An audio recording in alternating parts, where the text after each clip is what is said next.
Okay, guys, I am gonna show you how to uh, take the templates and create your own mystery pixel. Um, this one already has a preloaded picture, so your students will end up with a taco cat after they answer all of the questions.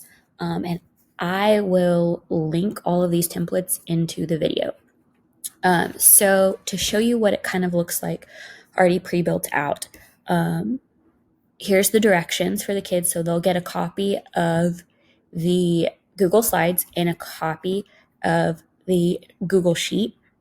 The Google Sheet is where they will answer all of the questions. The Google Slides is what gives them the actual questions. So I'm kind of building mine out over here in Google or in PowerPoint, and I would transfer that over into Google Slides because I have some more backgrounds and stuff for PowerPoint.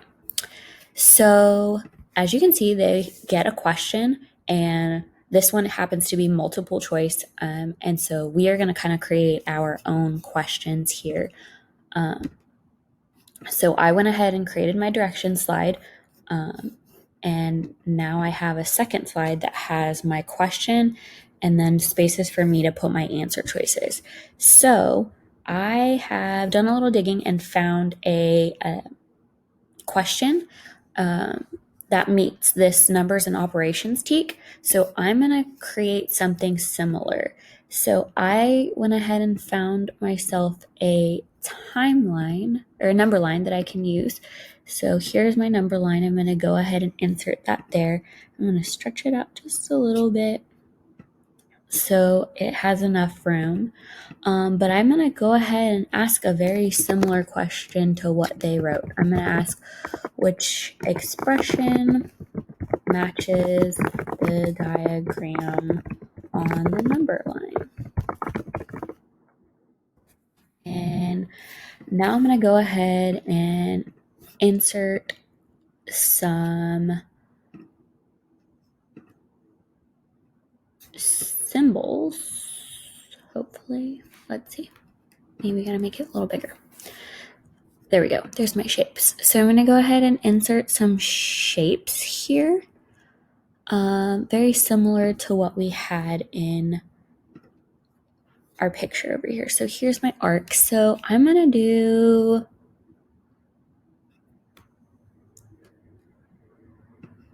-0 to -1. I want my arch a little bigger. And it looks like it didn't draw out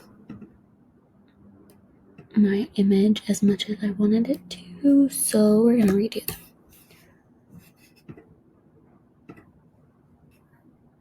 And my little... We'll do this. This might be a little better.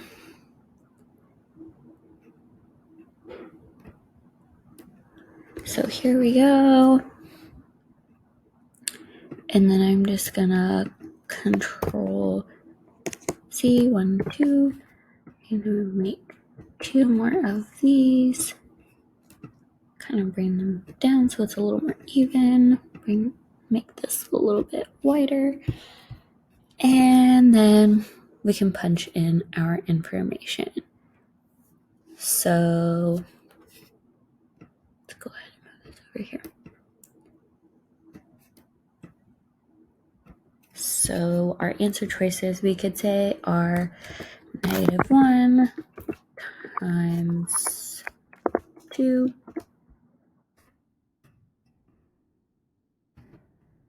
-3 times 1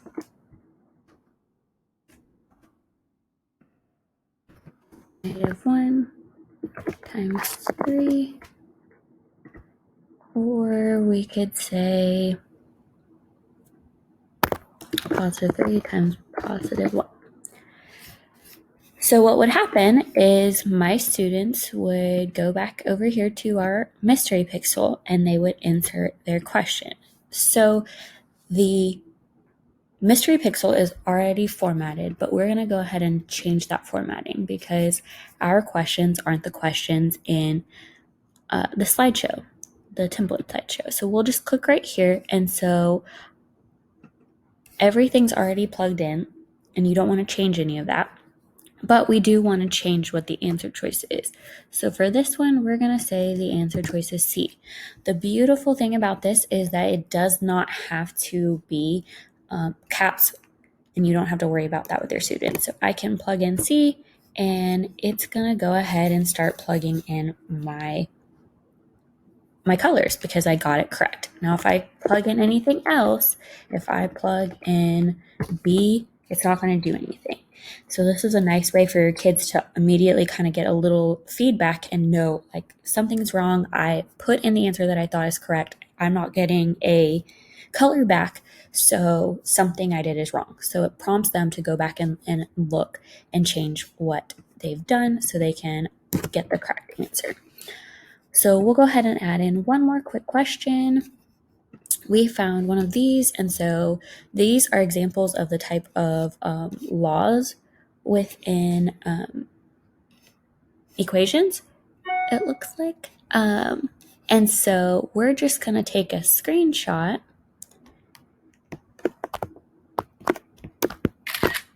and so we're going to take that screenshot and crop it on down.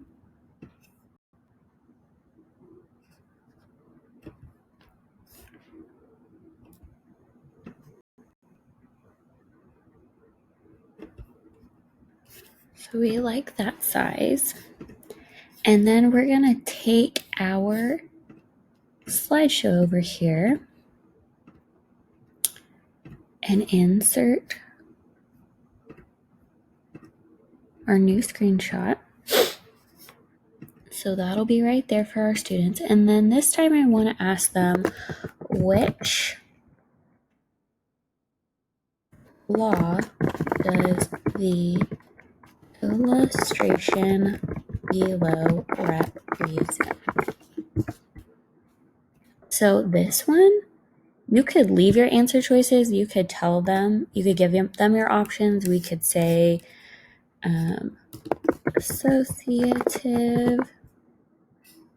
So we're gonna move this guy up a little bit so we can see our answer choices, or we'll just shrink them down. There we go. We could say associative, commutative, or distributive.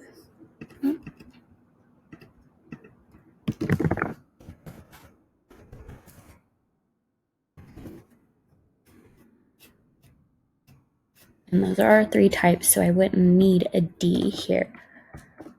Or you could leave out the answer choice option so that they would have to provide you with the correct response. So I gave them my question, and then over here in my mystery pixel, I'm going to go back to the format, hit conditional formatting, click right here where I have my pre-existing format. So this 349 was the answer to the original question. I'm going to change that now to say, what were we over here? This is our commutative. So I'm going to change this over here to say commutative. So now when my students go in and put commutative,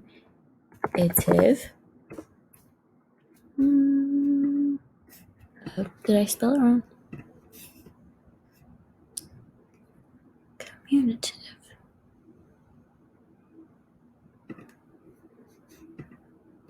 Oh, we got to put our quotes because this is a word. So that's the one thing I forgot to mention. If it is a quote, if it's a word or a letter, it has to be in quotes for it to work. So there we go. Mystery solved. So now I have commutative, and it gave them a part of their picture. Now if I again go in here and say associative, I know my answer choice is incorrect.